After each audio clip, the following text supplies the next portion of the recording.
Hello everyone, मेरा नाम सृष्टि है। हम पढ़ रहे हैं farming based livelihood system BSc agriculture first year के स्टूडेंट्स के साथ। आज का टॉपिक है commercial farming based livelihood models by other organisations. ठीक है, इससे पहले हमने किसका पढ़ लिया था? पहले हमने नाबार्ड का पढ़ा कि नाबार्ड ने कौन कौन से ऐसे मॉडल्स दिए हैं। ठीक है, उसके बाद फिर हमने पढ़ा आईसीएआर का।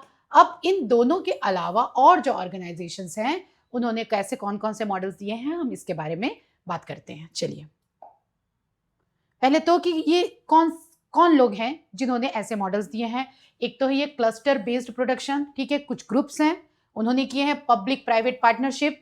ठीक है, प्रोड्यूसर कंपनीज या एफपीओ मॉडल्स हैं और कुछ वैल्यू एडिशन या मार्केटिंग मॉडल्स हैं। ठीक है, तो ये 4 तरह के हैं। इन्हीं के थ्रू नए मॉडल्स या कमर्शियल मॉडल्स डेवलप किए गए हैं और वो सारी इंडिया में चल रहे हैं, जिससे फार्मर्स को सपोर्ट मिल रहा है और उनको अपना लाइवलीहुड इंप्रूव करने में हेल्प हो रही है। ठीक है, चलिए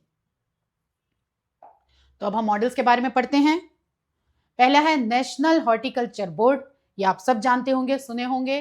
ठीक है, ये क्या करते हैं? कमर्शियल हॉर्टिकल्चर डेवलपमेंट प्रोजेक्ट्स करते हैं, fruit, vegetable, flowers, spice cultivation with integrated post harvest management. ठीक है, इनका प्रोडक्शन भी और पोस्ट हार्वेस्ट मैनेजमेंट भी, दोनों इनका फोकस एरिया होता है। ठीक है, ये है नेशनल हॉर्टिकल्चर बोर्ड। ओके, फिर नेक्स्ट है agriculture and processed food products export development authority. इसको हम अपेडा बोलते हैं, export oriented agri business clusters. ठीक है, ऐसे प्रोडक्ट्स जो एक्सपोर्ट ओरिएंटेड हैं और एग्री बिजनेस को क्लस्टर किया जाता है अपेडा में, और इस तरह से बहुत सारे इनके प्रोजेक्ट्स चल रहे हैं जिसमें बहुत सारे युवा जो हैं वो उसमें लगे हुए हैं। ठीक है, export quality production with pack houses and gold chains. ठीक है, चलिए नेक्स्ट चलते हैं हम। Third, national cooperative development corporation, NCDC. ये क्या होता है? Integrated cooperative farming systems projects हैं, support for cooperative farming of dairy, poultry, fisheries and spices. इसका मतलब हुआ ये कोऑपरेटिव को ज्यादा फोकस करता है। ठीक है, नेशनल कोऑपरेटिव डेवलपमेंट कॉर्पोरेशन। और बहुत सारी चीजों में ये कोऑपरेटिव्स जो हैं, जैसे कि डेयरी में, पोल्ट्री में, फिशरीज में, कोऑपरेटिव्स मतलब ग्रुप्स। ठीक है, इन कोऑपरेटिव्स को ये सपोर्ट करता है और उनके बिजनेस को बढ़ाने में हेल्प करता है। तो ये हो गया NCDC, national cooperative development corporation. ठीक है, फोर्थ है small farmers agri business consortium. ये है एसएफएसी। ठीक है, FPO based agri business model है। ये फार्मर प्रोड्यूसर ऑर्गेनाइजेशंस का मॉडल है। और FPO formation, equity grant, credit guarantee for small farmers to take up commercial ventures. ठीक है, तो ये क्या करता है? Small farmers agri business consortium क्या करते हैं? एसएफएसी ये FPO based agri business model बनाते हैं।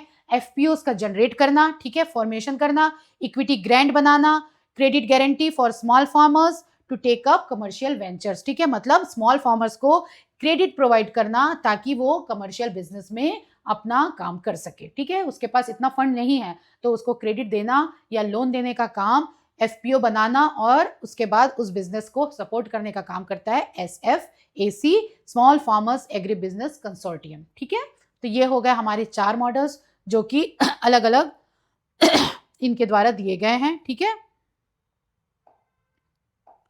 चलिए हम नेक्स्ट चलते हैं। ये आपने स्क्रीनशॉट लिया, आप स्क्रीनशॉट ले लीजिए इसका।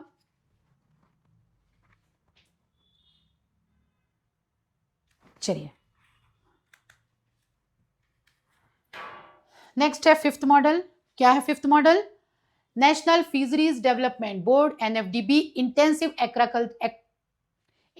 Aquaculture and mariculture models. ठीक है, और ये क्या करता है? Cluster based aquaculture, ornamental fisheries, brackish water shrimp farming, ये तीनों इसके फोकस एरिया हैं। ठीक है, cluster based aquaculture, ornamental fisheries, ठीक है, और ब्रैकिश वाटर श्रिम्प फार्मिंग। ठीक है, तो ये हो गया नेशनल फिशरीज डेवलपमेंट बोर्ड। ठीक है, अब sixth, Khadi and village industries commission, KVIC. ठीक है, bee keeping and agro based village industries, ये कहां पर रहता है? इनका काम क्या रहता है? बी कीपिंग की ध्यान देता है और एग्रो बेस्ड विलेज इंडस्ट्रीज, जो छोटे छोटे इंडस्ट्रीज हैं जो एग्रीकल्चर या एग्रोनॉमी बेस्ड है, उन पे इसका फोकस रहता है। ठीक है, commercial apiculture and honey processing units. ठीक है, एपीकल्चर और हनी प्रोसेसिंग यूनिट्स मतलब बी कीपिंग और हनी प्रोसेसिंग के ऊपर इसका फोकस रहता है। ठीक है, फिर है tribal cooperative marketing development federation of India, TRIFED. ठीक है, देखिएगा, tribal cooperative marketing development federation of India, ये कौन से मॉडल किए हैं इन्होंने डेवलप? वन धन विकास केंद्र।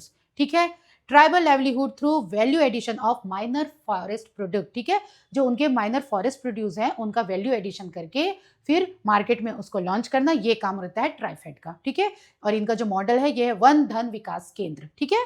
नेक्स्ट है state horticulture missions under missions for integrated development of horticulture, ठीक है। स्टेट स्पेसिफिक कमर्शियल हॉर्टिकल्चर होता है और इसमें क्या करते हैं, high density plantation, protected cultivation and nursery production, ठीक है। High density plantation, protected cultivation और नर्सरी प्रोडक्शन, ये तीनों काम जो रहता है ये इनका रहता है स्टेट स्पेसिफिक कमर्शियल हॉर्टिकल्चर, ठीक है। तो ये हो गए हमारे 8 मॉडल्स, ठीक है। ये मॉडल्स जो हैं वो अदर ऑर्गेनाइजेशंस ने दिए हैं। लास्ट में हमने पढ़ा था state horticulture missions under mission for integrated development for horticulture, ठीक है। और ये क्या है, ये हॉर्टिकल्चर क्रॉप्स को ध्यान देता है, इसका भी आप स्क्रीनशॉट ले लीजिए।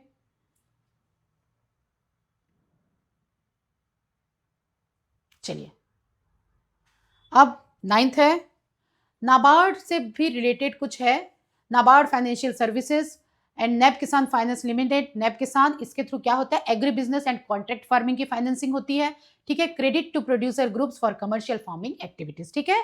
तो ये किसके द्वारा होता है, नाबार्ड के द्वारा होता है। नाबार्ड का फाइनेंशियल सर्विसेज है जो, ठीक है, उस ब्रांच के द्वारा एग्री बिजनेस और कॉन्ट्रैक्ट फार्मिंग फाइनेंसिंग की जाती है, ठीक है। और 10th है non government organisation, NGOs and corporate social responsibility, CSR initiatives like BEF, प्रदान और टाटा ट्रस्ट, ये सारी प्राइवेट कंपनीज हैं और उनके साथ एनजीओज भी हैं। ये सब मिलके क्या करते हैं, डेयरी बेस्ड, गोट बेस्ड इंटीग्रेटेड फार्मिंग क्लस्टर्स के रूप में मॉडल्स डेवलप किए हुए हैं और इनका फोकस एरिया है livelihood diversification for marginal farmers and women SHGs, ठीक है।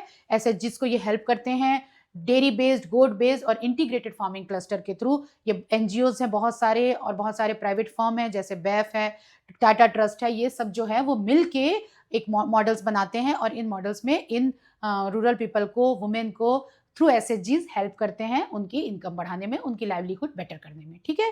तो ये सारे मॉडल्स हैं जो हमने पढ़े, आप इसका भी स्क्रीनशॉट ले लीजिए या नोट डाउन कर लीजिए। तो ये 10 मॉडल्स हैं बनाए हैं किन्होंने, other organisation than ICAR and NABARD, ठीक है। तो ये सारे जो मॉडल्स हैं, आपके में ऐसे अलग अलग क्वेश्चन तो मेरे ख्याल से नहीं आएगा तो यही आएगा, explain the commercial based livelihood models made by other organisations और बाय नाबार्ड और बाय ICAR, ठीक है। तो हर एक में आप पॉइंट वाइज नोट डाउन कर लीजिए कि कौन कौन से मॉडल्स हैं, उसके की फीचर क्या हैं, ठीक है। किसी में अगर हमने एरिया दिया है तो वो कौन से एरिया में चल रहे हैं, कहाँ इंप्लीमेंटेड हैं, ठीक है, उनका मेन की फीचर क्या है, उनका मेन फोकस एरिया क्या है, ये सारी चीजें आप उसमें नोट डाउन कर लीजिए।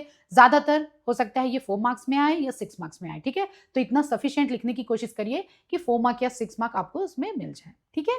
तो ये टॉपिक आज यहीं पर खत्म होता है, ठीक है। फिर नेक्स्ट टॉपिक में, नेक्स्ट वीडियो में फिर मिलते हैं, तब तक के लिए बेस्ट ऑफ लक।